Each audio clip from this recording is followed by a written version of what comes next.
तर आमच्या वडिलांना आणू शकत नाहीये वापस. पण एक त्यांचं बलिदान हे न व्यर्थ जाता जे आरोपी आहेत त्यांनाही कठोरात कठोर शिक्षा झालीच पाहिजे असं आम्हाला वाटतं. मागणी हीच आहे की लवकरात लवकर न्याय मिळाला पाहिजे.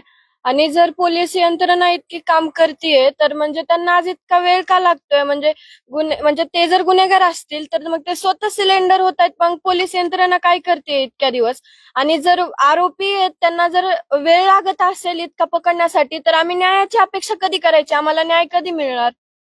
माझी एकच मागणी आहे की सीडीआर नुसार जे आरोपी म्हणजे समजा नाव कोणाचे बी असतील किंवा कोणी असेल ज्यांनी माझ्या वडिलांची क्रूर हत्या केली आहे, ते सीडीआर नुसार आज जे 3 आरोपी फरार आहेत त्यांना पण लवकरात लवकर अटक झाली पाहिजे.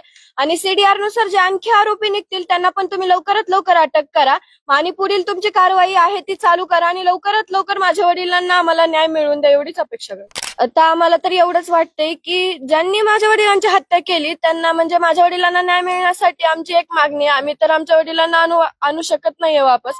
पण एक त्यांचं बलिदान हे न व्यर्थ जाता जे आरोपी आहेत त्यांनाही कठोरात कठोर शिक्षा झालीच पाहिजे असं आम्हाला वाटतं.